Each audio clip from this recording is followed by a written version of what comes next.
مسلم league نون کا واضح طور پر ایک موقف جو ہے وہ سامنے آ گیا ہے. جی پہلے آپ تمیز سے بات کریں. پاکستان تحریک انصاف کے ایم پی اے ہیں, ان کو گرفتار کرنے کا فیصلہ کیا گیا ہے. فواد چودھری صاحب آج بھی یہ بات سمجھتے ہیں جو ضمنی الیکشنز ہوئے تھے اس کے اندر اسٹیبلشمنٹ نے اپنا کردار ادا کیا تھا. جنرل باجوہ نے بہت مواقعوں پر ہماری بڑی مدد بھی کی ہے. ایک تو عمران خان صاحب بھی جو ہیں وہ جس قسم کی زبان استعمال کرتے ہیں, آپ یہ کریں ورنہ میں یہ کر دوں گا, اس بندے کے اندر نا یہ کیپیبلٹی ہے کہ میں تباہ کر دوں سب کچھ. چودھری پرویز الہی, چودھری مونس الہی اور جنرل باجوہ کا آپس میں جو رشتہ ہے وہ بڑا مضبوط ہے. السلام علیکم ناظرین, میں ہوں منصور علی خان. اپنے ڈیجیٹل چینل کے اوپر آپ کو خوش آمدید کہوں گا. ناظرین, اس ویڈیو کے اندر میں نے دو خاص طور پہ بڑے امپورٹنٹ پوائنٹس کے اوپر ذرا آپ سے بات کرنی ہے.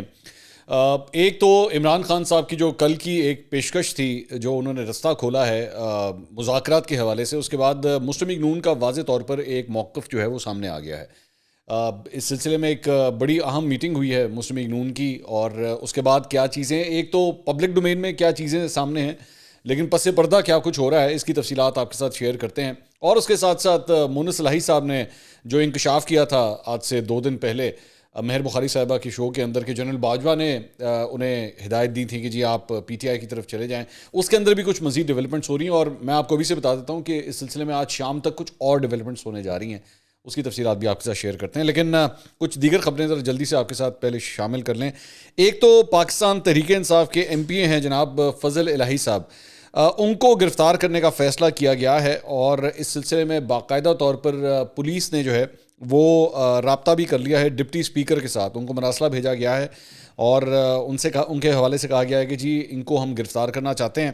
اور وجہ یہ ہے کہ انہوں نے کور کمانڈر پشاور کے گھر کے باہر جو احتجاج کیا گیا تھا اس وجہ سے, اور یہ احتجاج کب ہوا تھا جب عمران خان صاحب کے اوپر ایک حملہ ہوا تھا جب وہ وزیر آباد میں تھے, تو اس موقع کے اوپر کور کمانڈر پشاور کے گھر کے باہر احتجاج کیا گیا تھا. تو اس وجہ سے جو ہے وہ ان کو گرفتار کرنا چاہتے ہیں. تو اس کے لیے باقاعدہ طور پر اب اجازت جو ہے وہ طلب کی گئی ہے. یہ بیسکلی میں آپ کو بتا دوں کہ جتنے بھی پارلیمنٹیرینز ہوتے ہیں, M N As, M P As, senators, اس سلسلے میں آپ کو جو اسمبلی کے اسپیکر ہوتے ہیں ان کو یہ انفارم کرنا ہوتا ہے کہ جی ہم یہ گرفتاری کرنا چاہتے ہیں. سینٹ کے معاملے کے اندر چیئرمین سینٹ کو آپ کو انفارم کرنا پڑتا ہے, اور اس کے بعد یہ گرفتاری جو ہے وہ عمل میں آ سکتی ہے. تو اس سلسلے میں اب باقاعدہ طور پر ڈپٹی اسپیکر کو جو ہے وہ انفارم کیا گیا ہے. اس کے علاوہ ایک اور خبر جو ہے وہ فواد چودھری صاحب کل رات کو کامران خان صاحب کے شو میں آئے ہوئے تھے, تو انہوں نے چند باتیں کی ہیں, ذرا وہ بھی شیئر کرنا چاہیں گے. انہوں نے کہا کہ جی پی ڈی ایم ضمنی الیکشن میں اپنا حشر دیکھ کر الیکشن کرانے کو تیار نہیں. پاکستان میں اسٹیبلشمنٹ کا ایک رول رہا ہے, اگر اسٹیبلشمنٹ مداخلت نہ کرتی تو ہماری نشستیں زیادہ ہوتی. تو اس کا مطلب ہے کہ فواد چودھری صاحب آج بھی یہ بات سمجھتے ہیں کہ جناب جو ضمنی الیکشنز ہوئے تھے اس کے اندر اسٹیبلشمنٹ نے اپنا کردار ادا کیا تھا, جبکہ یہ ایکچولی اپوزٹ چیز ہے. کیونکہ عظمہ بخاری صاحبہ کل رات کو میرے شو میں تشریف لائی تھیں, اور انہوں نے یہ کہا تھا کہ جی جو ضمنی انتخابات ہوئے تھے ہمیں تو یہ لگتا ہے کہ ہمارے خلاف جو ہے وہ پوری ایڈمنسٹریشن جو ہے وہ چل رہی تھی. سو دونوں سائڈز کی جو ہیں وہ اپنی اپنی باتیں, جبکہ ذہن میں رکھیے گا کہ اس وقت جب ضمنی الیکشنز ہوئے تھے اور 15 سیٹیں پاکستان تحریک انصاف نے جیتی تھی, تو اس وقت پنجاب میں حکومت اس وقت نون لیگ کی تھی, یہ ذہن میں رکھیے گا. تو لیکن مسلم لیگ نون یہ سمجھتی ہے کہ نہیں جی ایکچولی ہمیں تو یہ لگتا ہے کہ اسٹیبلشمنٹ ہمارے خلاف تھی, یہاں فواد چودھری صاحب سمجھتے ہیں کہ اسٹیبلشمنٹ ان کے خلاف تھی. اس کے علاوہ انہوں نے اس بات کا اقرار کیا کہ جی جنرل باجوہ نے بہت مواقعوں پر ہماری بڑی مدد بھی کی ہے. لیکن انہوں نے کہا کہ سیاسی ورکرز کو اٹھانا اور ان کی ویڈیوز جاری کرنا بھی بڑی تلخ باتیں ہیں. ہمارے دور میں ایک صحافی کو برہنہ کر کے ویڈیو نہیں بنائی گئی. ہمارے دور میں صحافیوں کو دھمکیاں اور دہشت گردی کے مقدمات درج نہیں ہوئے تھے. آج لوگوں کو اٹھایا جا رہا ہے اور فخر محسوس کیا جا رہا ہے. میرے خیال میں یہ ایک مس اسٹیٹمنٹ ہے, غلط اسٹیٹمنٹ ہے, کیونکہ آپ کے دور کے اندر بھی جو ہے وہ صحافیوں کو جو ہے وہ اٹھایا گیا. بالکل مطیع اللہ جان کی اگزامپل آپ کے سامنے ہے, اور ان کو دھمکیاں بھی دی گئیں, یہ بھی حقیقت ہے. ان کو زد و کوب بھی کیا گیا, اسد علی طور کو اس کے گھر کے اندر جا کے مارا گیا, اور آج تک آپ بندے نہیں ڈھونڈ سکے کہ وہ بندے کون تھے آخر. تو یہ سب کچھ ہو چکا ہے. اس کا مطلب یہ نہیں ہے, یہ ذہن میں رکھیے گا, اس کا مطلب یہ نہیں کہ میں یہ کہہ رہا ہوں کہ یہ دور جو ہے اس دور سے بہت بہتر ہے. بالکل اس دور کے اندر بھی جو ہے وہ ایک بڑی ڈارک ہسٹری ریکارڈ کی جائے گی پاکستانی صحافیوں کے حوالے سے کہ اس حکومت کے دور کے اندر کیا ہوا. اور اس کا میں جس طرح پہلے صحرا جو ہے وہ عمران خان صاحب کے سر پہ باندھتا تھا, آج کا یہ صحرا جو ہے شہباز شریف صاحب کے سر پہ باندھا جائے گا جب بھی تاریخ لکھی جائے گی. یہ نہیں ہو سکتا کہ آپ شہباز شریف صاحب کے بارے میں کہہ دیں کہ نہیں جی ان کے دور میں تو ایسا کچھ نہیں ہوا. اور دونوں سائڈز کی جانب سے اگر کبھی یہ کہا گیا کہ نہیں جی سانوں تو پتہ نہیں ہے تو کوئی ہور کر رہا سی, نہیں, اس طرح نہیں ہو سکتا. میں ہمیشہ ملک کے وزیر اعظم سے ہی سوال کروں گا, کیونکہ ساری ایڈمنسٹریشن جو ہے وہ آئینی طور پہ آپ کے انڈر آتی ہے. چاہے وہ فوج ہو, چاہے وہ پولیس ہو, رینجرز ہوں, ایجنسیز ہوں, کچھ بھی ہو, آپ کے انڈر آتی ہے. اور اگر آپ یہ مجھے ایکسکیوز دیں گے نا کہ نہیں جی ہمیں تو پتہ نہیں تھا یہ وہ کر گئے یا کسی اور نے کر دیا, جس طرح اکثر یہ لوگ اس کے اوپر اپنا پوائنٹ آف ویو دیتے ہیں, تو پھر اس کا مطلب ہے کہ آپ نااہل ہیں, اس کا مطلب ہے آپ کمزور ہیں, اور آپ سے کوئی کسی چیز کی امید کرنی بھی نہیں چاہیے. اور یہ عمران خان, شہباز شریف دونوں کے لیے بات جاتی ہے. اس کے علاوہ انہوں نے یہ کہا کہ جی عمران خان کے بغیر سیاسی نظام میں استحکام نہیں آ سکتا, اگر عمران خان کو نااہل یا گرفتار کریں گے تو استحکام نہیں آئے گا. امید ہے نئی فوجی قیادت پاکستان کی صورتحال کا جائزہ لے گی. الیکشن کی وقت کا پرابلم ہمیں نہیں, پاکستان کو ہے. ہم تو الیکشن کا انتظار کر لیں گے, لیکن پاکستان کے پاس وقت نہیں. ہماری اکنامک ٹیم کا کہنا ہے کہ اگر ملک ڈیفالٹ کر گیا تو معیشت کو اٹھانا چیلنج بن جائے گا. جبکہ میں نے آپ کو ایک پچھلا ہی میرے خیال میں ویلاگ تھا جس میں نے آپ کو بتایا تھا کہ شوکت ترین صاحب خود یہ فرما رہے ہیں کہ جی پاکستان ڈیفالٹ نہیں کر سکتا, نہیں کر رہا. یہ خود انہوں نے یہ بات کہی ہے. تو لیکن یہاں پہ جو ہے دوبارہ یہ ڈیفالٹ والا جو ہے وہ یہ نقطہ بار بار استعمال کیا جاتا ہے. معاشی حالات خراب ضرور ہیں, اس میں کوئی دو رائے نہیں ہے. مہنگائی کی صورتحال ہو, آپ کے ریزروز کی بات ہو, واقعی حالات بہت خراب ہیں. لیکن آپ یہ جتنا بار بار ڈیفالٹ کرتے رہتے ہیں نا, تو براہ مہربانی وہ حرکتیں مت کریں جو آپ نے 2014 کے اندر کی تھیں, جب آپ نے لوگوں کو یہ کہا تھا کہ جی آپ لوگ بینکوں کے ذریعے ریمیٹنسز مت بھیجیں, ہنڈی کے ذریعے پیسہ بھیجنا شروع کریں, اور اس قسم کی لوگوں بلز مت پے کریں. سول مطلب ڈس اوبیڈینس کی جو آپ نے ناکام تحریک چلانے کی کوشش کی تھی, یہ وہ والی حرکتیں ہیں جب آپ بار بار ڈیفالٹ ہو جائے گا, ڈیفالٹ ہونے لگا. اس سے آپ انویسٹرز کا جو کانفیڈنس ہوتا ہے نا اسے شیک کرتے ہیں. اوور آل آپ جو پاکستان کی معاشی صورتحال جو خراب ہے اس میں مزید اپنی آگ بھی بیچ میں ڈالتے ہیں کہ لو جی اسی بھی خراب کر دینا ہے. تو اس قسم کے بیانات کے اوپر جو ہے میرے خیال میں نہیں جانا چاہیے. اچھا جی, اب آ جائیں جو مذاکرات کی آفر عمران خان صاحب کی جانب سے آئی تھی, اس کے بعد میں کل سے لے کر اب تک مسلم لیگ نون کا جو ایک موقف جو میں نے دیکھا ہے مختلف ٹاک شوز میں, سردار ایاز صادق صاحب کل میرے ساتھ پروگرام میں تھے, خواجہ آصف صاحب جو ہیں ایکسپریس کے ایک شو کے اندر تشریف لے کر آئے ہوئے تھے, رانا ثناء اللہ صاحب جو ہیں وہ جیو کے اوپر بیٹھے ہوئے تھے, اور اس کے بعد آج ایک باقاعدہ طور پر ہڈل ہوئی ہے آپس میں. مسلم لیگ نون کے جتنے بھی ٹاپ گنز تھے وہ سارے آپس میں اکٹھے بیٹھے, اور اس کے بعد خواجہ سعد رفیق اور رانا ثناء اللہ نے ایک پریس کانفرنس کی. اس پریس کانفرنس کا جو لب لباب ہے وہ میں آپ کے سامنے رکھ دیتا ہوں. ایک تو اس کے اندر یہ کہا گیا کہ جی آپ, اور کل رات کے شوز کے اندر بھی یہی موقف دیا جا رہا تھا, وہ یہ تھا کہ جی آپ پیشگی شرائط کے ساتھ جو ہے وہ نہیں بیٹھ سکتے, ہم آپ کے ساتھ اس طرح نہیں بیٹھیں گے. اور آپ کو مطلب خواجہ سعد رفیق صاحب کے الفاظ کا جو نچوڑ تھا وہ یہ تھا کہ جی پہلے آپ تمیز سے بات کریں, آپ جو ہے وہ پہلے اپنا ٹیمپریچر جو ہے وہ دماغ کا ٹیمپریچر ذرا نیچے لے کر آئیں, اپنے الفاظ کا چناؤ درست کریں. دھونس دھمکی کے ساتھ جو ہے وہ آپ کے ساتھ ٹیبل کے اوپر نہیں بیٹھا جا سکتا. تو باقی ویسے ہم ان مذاکرات کی آفر کو جو ہے خوشائند قرار دیتے ہیں, لیکن یہ پیشگی شرطوں کے ساتھ جو ہے وہ کام نہیں ہوگا. ایک تو یہ بات کی گئی. اب ظاہری بات ہے آج کے حوالے سے جو ہے عمران خان صاحب پشاور جانے والے ہیں, اور پشاور میں جو پی ٹی آئی کا پورا سیٹ اپ ہے ان کے پارلیمانی پارٹی کے ساتھ جو ہے ان کے گفتگو ہوگی, جس کے بعد جو ہے وہ عمران خان صاحب آہستہ آہستہ اپنے اس کنکلوژن کی طرف جا رہے ہیں. لیکن میں اگر اس پوری سچویشن کو اٹھا کے دیکھوں, دونوں سائڈز کی سچویشن کو اٹھا کے دیکھوں, تو میری نظر میں معاملہ صرف ایگو کا آ رہا ہے, صرف ایگو کا مسئلہ ہے. مطلب ایک تو عمران خان صاحب بھی جو ہیں وہ جس قسم کی زبان استعمال کرتے ہیں کہ جی آپ یہ کریں ورنہ میں یہ کر دوں گا, اس طرح نہیں ہوتا. اور دوسری سائڈ بھی جو ہے وہ یہ کہ جی تمیز سے بات کریں, اگر آپ اس طرح بات کریں گے تو ہم آپ کے ساتھ نہیں بیٹھیں گے. دونوں سائڈز کو یہ ایگو جھاڑنے کی ضرورت ہے, اپنے کپڑوں سے نا اس ایگو کو جھاڑنے کی ضرورت ہے. کیونکہ آپ ذہن میں رکھیے گا یہ معاملہ صرف آپ دونوں سیاسی جماعتوں کا نہیں ہے, یہ پورے پاکستان کا معاملہ ہے. تو برائے مہربانی ان چیزوں سے اتریے. اور تو نے میرے ساتھ تمیز سے بات نہیں کی تو وہ, بلکہ رانا ثناء اللہ صاحب نے جو ہے وہ ایک ایگزامپل, ایک لطیفہ سنایا, میں آپ کے ساتھ شیئر کر دیتا ہوں. انہوں نے کہا کہ دیکھیں بات یہ ہے کہ یہ جو ہمیں بار بار کہتے ہیں کہ جی ہم اسمبلیاں توڑ دیں گے, تو انہوں نے کہا کہ میں ایک لطیفہ آپ کے ساتھ شیئر کرتا ہوں کہ ایک مراثیوں کا لڑکا تھا, تو وہ جو ہے وہ گھر میں اس کی لڑائی ہوگی تو وہ چھت پہ چڑھ گیا. اس نے کہا کہ جی میں نا خودکشی کر لوں گا. وہ چھت کے ایج کے اوپر جا کے کھڑا ہو گیا. تو بڑی دیر سے جو ہے وہ پورا خاندان والا ہے, پورے خاندان, اس کا ماں باپ بہن بھائی سارے اس کو منانے کی کوشش کر رہے تھے. دادا دادی کے بھی نیچے اترا چھت سے اترا, وہ مان نہیں رہا تھا. وہ کہا میں چھلانگ لا دیں گا, میں چھلانگ مار دیں گا. تو وہاں سے ایک بندہ جو ہے وہ پاس سے گزر رہا تھا, وہ دیکھ رہا تھا کہ کیا صورتحال ہو رہی ہے, تماشا لگا ہوا ہے پورا گھر کے سامنے.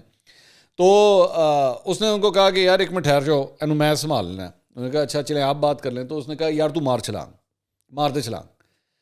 تو وہ اس کے اوپر نا وہ لڑکا کہتا ہے کہ یہ ہمارے گھر کا معاملہ ہے, آپ بیچ میں مت بولیں. تو یہاں پہ انہوں نے عمران خان صاحب کے بھی بارے میں کہا کہ یار اگر اتنی تڑیاں مت لگائیں, اگر آپ نے کرنا ہے تو کر لیں, پھر اگر یہی کرنا ہے نا اسمبلیاں توڑنی ہیں تو توڑ دیں, پھر کوئی ایسی بات نہیں ہے. تو حقیقت یہ ہے, مطلب فرینکلی اسپیکنگ اندر سے جو حقیقت یہ ہے کہ مسلم لیگ نون کے پاس بھی جو ہے یہ, اگر مسلم لیگ نون بھی یہ امپریشنز دینے کی کوشش کرتی ہے نا کہ جناب ہمارے سب کچھ ہمارے کنٹرول میں ہے, بندے بھی ہمارے پاس ہیں اور ہم تحریک عدم اعتماد لے آئیں گے, اعتماد کا ووٹ لینے کا کہہ دے گا, گورنر کہہ دے گا, یا پھر گورنر رول کی باتیں, یہ تینوں آپشنز جو ہیں مسلم لیگ نون اس وقت اس کے قریب بھی نہیں ہے. یہ میں آپ کو بالکل ٹھوس انفارمیشن آپ کے ساتھ شیئر کر سکتا ہوں, ان کے پاس کچھ نہیں ہے اس وقت.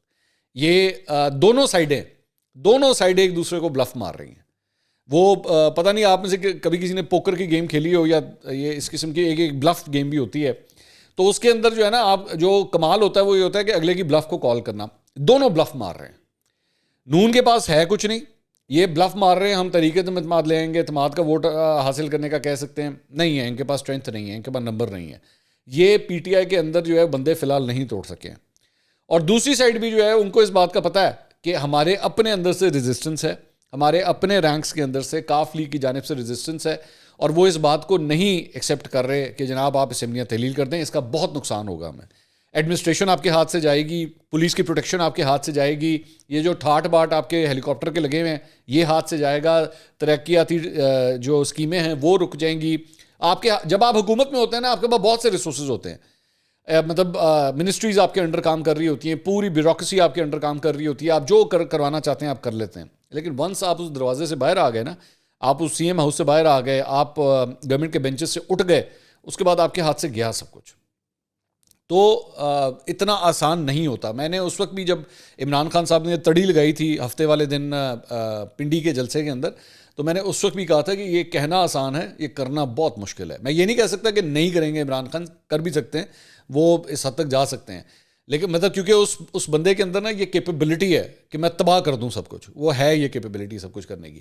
لیکن جو ان کے اپنے جو ایک سیزنڈ قسم کے سیاستدان ہیں نا, آئی ایم پریٹی شیور کہ ان کو اس بات کا احساس ہے کہ یہ جو آپ دھمکیاں دے رہے ہیں نا, یہ بلف مت ماریں, ہمارے لیے حالات بہت مشکل ہو جائیں گے اگر ہم نے اس طرح کی حرکت کرنے کی کوشش کی. اپنے بیٹھی بٹھائی اپنی حکومت کا خود ہی بیڑا گرک کر دینا. یہ ابھی یہ ٹائم نہیں ہے. ہو سکتا ہے کہ آپ جس طرح آگے جائیں تو الیکشن کے قریب جا کے آپ پھر بھی یہ قدم اٹھا لیں, اس میں پھر بھی ایک پولیٹیکل ایڈوانٹیج نظر آتا ہے, لیکن فی الحال یہ پولیٹیکل ایڈوانٹیج نہیں ہوگا اگر ہم یہ حرکت کرتے ہیں تو.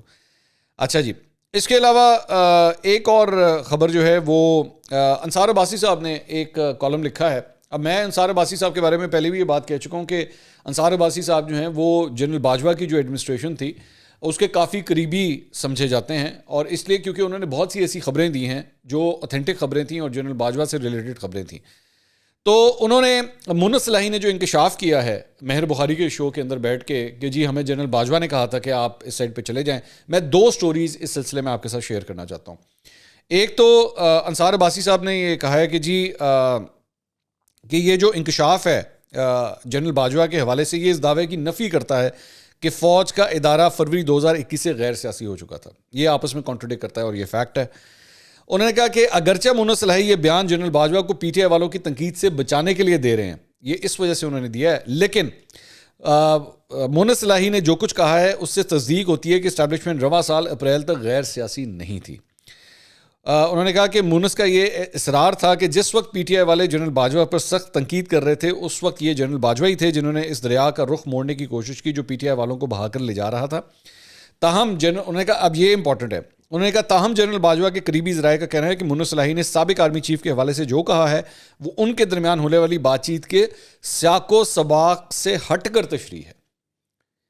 یہ جنرل باجوہ کے سورسز یہ بات کہہ رہے ہیں انصار عباسی صاحب کو کہ جی جو میں نے ایکچولی مونس صلاحی سے گفتگو کی تھی یہ سیاق و سباق سے ہٹ کر یہ گفتگو ہے. انہوں نے سابق آرمی چیف کا اصرار ہے کہ ادارے نے فروری 2021 میں غیر سیاسی ہونے کا فیصلہ کیا تھا اور اس کے بعد وہ کبھی کسی سیاست میں شامل نہیں ہوا. جس وقت مونس یہ بتا رہے تھے کہ انہوں نے کس طرح عمران خان کا ساتھ دینے کا فیصلہ کیا, اس وقت کچھ قوتیں بھی تھیں جنہوں نے اپوزیشن یعنی پیپلز پارٹی اور پی ڈی ایم کی حوصلہ افزائی کی کہ عمران خان کے خلاف تحریک عدم اعتماد لے آئیں. اب یہ بھی ایک انکشاف ہے کہ جناب چند ایسی قوتیں بھی تھیں جو اس سائڈ کو بھی کہہ رہی تھیں کہ جی ہاں جی چک کے رکھو کا. اب اسی خبر کو اگر آپ جوڑ کے دیکھیں تو عمر چیمہ صاحب نے بھی ایک خبر دی ہے جنگ کے اندر اسی ٹاپک سے ریلیٹڈ, وہ ایک دوسرے اینگل سے اس خبر کو دیکھ رہے ہیں. انہوں نے کہا کہ جس وقت پی ڈی ایم والوں نے پی ٹی آئی حکومت کے خلاف تحریک عدم اعتماد لانے کا فیصلہ کیا تھا تو اس وقت آرمی چیف نے عمران خان کے پاس وہ گئے اور انہیں مشورہ دیا کہ آپ پنجاب کا وزیر اعلیٰ تبدیل کر لیں تو یہ جو کچھ بھی ہو رہا ہے یعنی کہ تحریک عدم اعتماد کا معاملہ یہ رک جائے گا اگر آپ عثمان بزدار صاحب کو ہٹا دیتے ہیں. تو پہلے تو عمران خان صاحب جو ہیں وہ بالکل بھی آمادہ نہیں تھے, جس طرح وہ پچھلے 3 سال سے کر رہے تھے کہ وہ بالکل بھی آمادہ نہیں تھے. لیکن اس کے بعد انہوں نے اس کے اوپر جو ہے وہ رضامندی ظاہر کی اور اس سلسلے میں انہوں نے بزدار کی جگہ وزیر اعلیٰ کسی اور کو لگانے کے لیے 2 نام جو ہیں وہ مانگ لیے, جس پر باجوہ صاحب نے انہیں 2 نام دیے, ایک علیم خان صاحب کا اور ایک پرویز الہی صاحب کا, کہ یہ 2 نام آپ کنسیڈر کریں. تو عمران خان صاحب نے علیم خان صاحب کے نام کے اوپر اتفاق کر لیا تھا, لیکن جس وقت وہ لاہور سے اسلام آباد پہنچے تو عمران خان نے اپنا ارادہ بدل دیا. اور یہ حقیقت ہے کہ اس وقت علیم خان گئے تھے لاہور سے اسلام آباد, تو عمران خان صاحب نے ایتھے بھی یوٹن مار لیا کہ نہیں جی میں نے نہیں کرنا. تو ان کے مطابق, عمر چیمہ صاحب کے مطابق, جنرل باجوہ نے یہ بات جو ہے ایکچولی ایک ملاقاتی کو بتائی کہ جی یہ سب کچھ ہوا ہے. تو اس پہ آگے وہ لکھتے ہیں کہ اس معاملے پر غور و خوض رواں سال جنوری میں عدم اعتماد کی تحریک لائے جانے سے 3 ماہ قبل ہوا تھا. تو اس وقت ایک اخبار میں خبر شائع ہوئی تھی پی ڈی ایم کے ذرائع کے حوالے سے کہ اتحاد کے اقدام سے حکومت چکنا ہو گئی ہے, جس کے بعد یہ مشاورت ہوئی تھی. یہ واضح نہیں کہ اس کے بعد کیا ہوا. انہوں نے کہا کہ جس دن گجرات کے چودھریوں نے عمران خان صاحب کو وزارت اعلیٰ کے لیے جو ہے وہ ہاں کہا تھا, اس سے 1 دن پہلے تک وہ خود بھی فیصلہ نہیں کر پا رہے تھے کہ ہم نے کیا کرنا ہے, ہم ادھر جائیں یا ادھر جائیں. اب اس کی وجہ یہ بتاتے ہیں کہ جی پی ڈی ایم کے حوالے سے جو ایشوز تھے, سب سے پہلے ادھر کیا مسئلہ تھا, جو کنفیوژن تھی وہ تھی ہسٹری, کہ جی چودھریوں کا شریفوں کے اوپر جو ٹرسٹ کا ایشو تھا نا, وہ سب سے بڑی ایک ہنڈرنس تھی. میں پرویز الہی صاحب کی بات کر رہا ہوں. اور دوسری سائڈ پہ عمران خان صاحب کا جو ایشو تھا وہ یہ تھا کہ ان کو اس بات کا تھا کہ جی مونس الہی کے ساتھ جو ہے عمران خان صاحب کا برداؤ اچھا نہیں رہا ماضی کے اندر. اور یہاں تک کہ جب ان کو وزارت دے بھی دی گئی تھی مونس الہی کو, تو اس کے بعد بھی مونس الہی کے خلاف جو ہے وہ ایک کرپشن کی معاملے کی تحقیقات کا آغاز کر دیا گیا تھا. تو ان کو اس حوالے سے بھی زیادہ سیکیورٹی نہیں تھی کہ یہاں پہ جو ہے وہ اگر ہم عمران خان کا ساتھ دیتے ہیں تو یہ ہمارے ساتھ جو ہے وہ سلوک ٹھیک کریں گے یا نہیں کریں گے. بہرحال فی الحال تو سب کچھ ٹھیک چل رہا ہے. البتہ یہ جو انٹرویو کے اندر مونس الہی صاحب نے کہا شاید اس کی وجہ سے کوئی ایشوز آئے ہوں. تو اس سلسلے میں جب وہ یہ فیصلہ نہیں کر پا رہے تھے تو وہاں پہ یہ بتایا گیا ہے کہ جی ایک ریٹائرڈ جنرل نے جو ہے ان کو پھر ایک فون کر کے جو ہے وہ یہ کہا جاتا ہے کہ جی فون کر کے جو ہے ایک سجیشن دی کہ جی آپ یہ کریں. اور یہ بات ویسے اس وقت بھی چلی تھی جب چودھریوں نے یہ فیصلہ کیا تھا, چودھری پرویز الہی نے, تو اس وقت بھی یہ بات چلی تھی کہ ہاں جی تجویز دی گئی تھی کہ بھائی جان آپ اس سائڈ پہ چلے جائیں, جس کے بعد چودھری جو ہیں وہ اس سائڈ کے اوپر چلے گئے. کس کو فون کر رہے تھے, مطلب یہ فون یہ شخصیت کون تھی, تو نام جو ہے اس کا یہ نہیں بتایا گیا کہ کس, یہ ایکچولی ریٹائرڈ جو فوجی افسر تھا یہ کون تھا جس نے ایکچولی یہ سجیشن دی تھی. مارکیٹ میں مختلف چہمگوئیاں اس وقت البتہ ضرور چلی تھیں کہ یہ ہو سکتا ہے, وہ ہو سکتا ہے, یہ ہو سکتا ہے, اور کچھ نے یہ بھی کہا تھا کہ کوئی ایسا نام ہے جو جنرل فیض کے بہت قریبی سمجھا جاتا ہے, تو شاید اس وجہ سے جو ہے یہ سجیشن دی گئی تھی, لیکن اس کی کنفرمیشن جو ہے وہ نہیں ہو سکی. اچھا, اس کے بعد وہ آگے لکھتے ہیں کہ اگرچہ ان کی طرف سے کوئی رد عمل نہیں آیا, لیکن یہ واضح ہے کہ باجوہ گجرات کے چودھریوں کو قابل بھروسہ سیاستدان سمجھتے ہیں کہ یہ جو کچھ بھی ہوا ہے اس میں ایک بات تو طے ہے کہ چودھری پرویز الہی, چودھری مونس الہی اور جنرل باجوہ کا آپس میں جو رشتہ ہے وہ بڑا مضبوط ہے. یہ جب تک جنرل باجوہ آرمی چیف تھے تب بھی تھا, اور اب جب وہ ہٹ گئے ہیں تو تب بھی اس وقت جو ہے وہ ان کو سپورٹ کر رہے ہیں. اور یہ حقیقت ہے کہ چودھری پرویز الہی اور مونس الہی نے جو ہے وہ ایون ابھی تک پرویز مشرف کے حوالے سے بھی جو ہے وہ بڑے اچھے خیالات کا اظہار کیا ہے, جبکہ بیچ میں باتیں آئیں کہ آپس میں ادھر بھی تھوڑے سے رفٹس ہو گئے ہیں, لیکن پھر بھی وہ ان کو آج بھی جو ہے وہ اچھے الفاظ کے ساتھ ہی یاد رکھتے ہیں, کوئی ان کی زیادہ برائیاں نہیں کرتے. تو اس میں ایک آگے چل کے لکھا ہوا ہے کہ جی اس وقت چودھری پرویز الہی پی ٹی آئی کے ساتھ ہیں, جبکہ چودھری شجاعت اپنے 3 ارکان قومی اسمبلی کے ساتھ پی ڈی ایم کا ساتھ دے رہے ہیں. اگرچہ سیاسی طور پر منتقسم ہیں, لیکن چودھری جنرل باجوہ کے پیچھے متحد ہیں کہ یہ ان دونوں کی چیزیں جو ہے نا وہ آپس میں, چودھری شجاعت حسین, چودھری پرویز الہی کی, یہ آپس میں میچ کرتی ہیں کہ دونوں جنرل باجوہ کے حوالے سے جو ہے نا یہاں پہ ایگری ضرور کرتے ہیں. اور ایون مونس الہی نے جب انٹرویو دیا تھا نا تو اس کے اندر آگے جا کے ایک سوال ہوا تھا کہ جی چودھری شجاعت آپ سے ناراض ہیں تو اس کا آپ کیا کریں گے, تو انہوں نے کہا تھا وہ میرے ماموں ہیں, میں ان کو منا لوں گا, کوئی ایسی بات نہیں ہے. تو اس وقت بھی انہوں نے چودھری شجاعت کے حوالے سے مونس الہی نے کوئی ایسی ویسی بات نہیں کی تھی, تو یہ بھی حقیقت ہے. تو اس کے علاوہ ایک اور خبر یہ ہے کہ جی سپریم کورٹ میں عمران خان، فواد چودھری اور اسد عمر کے خلاف توہین الیکشن کمیشن کیس 6 دسمبر کو سماعت کے لیے مقرر کر دیا گیا، یعنی اگلے ہفتے میں جو ہے یہ کیس بھی جو ہے وہ سنا جائے گا. Chief justice Umar Ata Bandial, justice عائشہ ملک اور جسٹس اطہر من اللہ پر مشتمل 3 رکنی بینچ جو ہے وہ یہ سماعت کرے گا، اور اس سلسلے میں ان کو نوٹسز بھی جو ہیں وہ جاری کر دیے گئے ہیں. اگلی ویڈیو میں دوبارہ ملاقات ہوگی. اللہ حافظ.